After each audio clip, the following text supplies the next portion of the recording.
ఏవీనైన్ TV వార్తలకు స్వాగతం. వార్తలు చదువుతున్నాను కొన్నేటి. ఖమ్మంలో జరిగే శత జయంతి ఉత్సవాలకు బయలుదేరి వెళ్లిన సిపిఐ శ్రేణులు తాడేపల్లిగూడెం నుంచి సిపిఐ పట్టణ కార్యదర్శి మండల నాగేశ్వరరావు, జిల్లా కార్యవర్గ సభ్యులు కలిశెట్టి వెంకట్రావు నాయకత్వంలో తాడేపల్లిగూడెం ఆర్టీసీ కాంప్లెక్స్ నుండి ఆదివారం తరలి వెళుతూ వారు మాట్లాడారు. 1925 డిసెంబర్ 26న కాన్పూర్లో పురుడు పోసుకున్న సిపిఐ పార్టీ 2025 డిసెంబర్ 26కి 100 సంవత్సరాలు పూర్తయిన సందర్భంగా శత జయంతి ఉత్సవాలు ముగింపు సభ ఖమ్మంలో జరుగుతుందని, అదేవిధంగా 5 లక్షల మందితో ప్రదర్శన జరుగుతుందని అన్నారు. ఆనాటి నుండి ఈనాటి వరకు భూమి కోసం, భుక్తి కోసం, కష్టజీవుల దోపిడీపై నిరంతరం పోరాటం చేసిందని అన్నారు.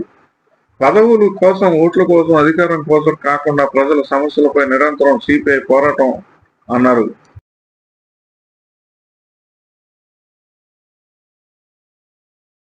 భారత కమ్యూనిస్ట్ పార్టీ సిపిఐ 100 సంవత్సరాలు సందర్భంగా ఖమ్మంలో జరిగే శత జయంతి ఉత్సవాలు పురస్కరించుకొని మరి తాడేపల్లిగూడెం నుంచి మరి కార్లు వేసుకుని ఆర్టీసీ డిపో దగ్గర నుంచి మరి ఒక 50 మంది కార్యకర్తలు బయలుదేరి వెళ్ళడం జరుగుతుంది. అయితే 1925 డిసెంబర్ 26 పార్టీ అభివృద్ధి చెందిన కాన్పూర్లో 1925 డిసెంబర్ 26న 100 సంవత్సరాలు పూర్తయిన సందర్భంగా ఈ ఉత్సవాలు జరుపుకుంటున్నాం. దానిలో భాగంగా ముగింపు సభ ఖమ్మంలో పెట్టడం జరిగింది. ఈరోజు 5 లక్షల మందితో ఖమ్మంలో మరి భారీ ఎత్తున ప్రదర్శన బహిరంగంగా జరుగుతుంది. దీనికి 40 దేశాల నుంచి మరి ప్రతినిధులు అందరూ కూడా వచ్చి హాజరవుతారు.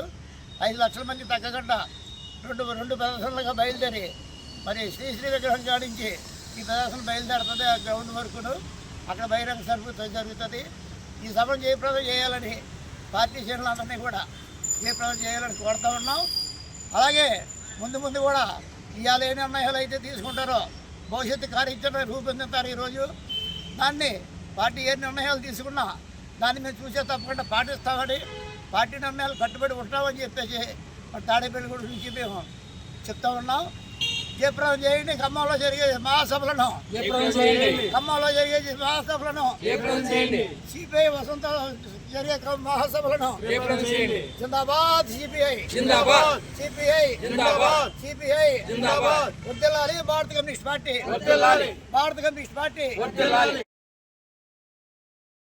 ఇంకో 100 సంవత్సరాలు అయినా ఎర్ర జెండా ఎగురుతూ ఉంటుందని అన్నారు.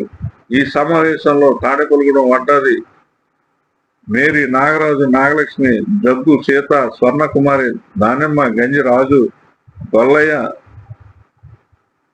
తదితరులు ఉన్నారు.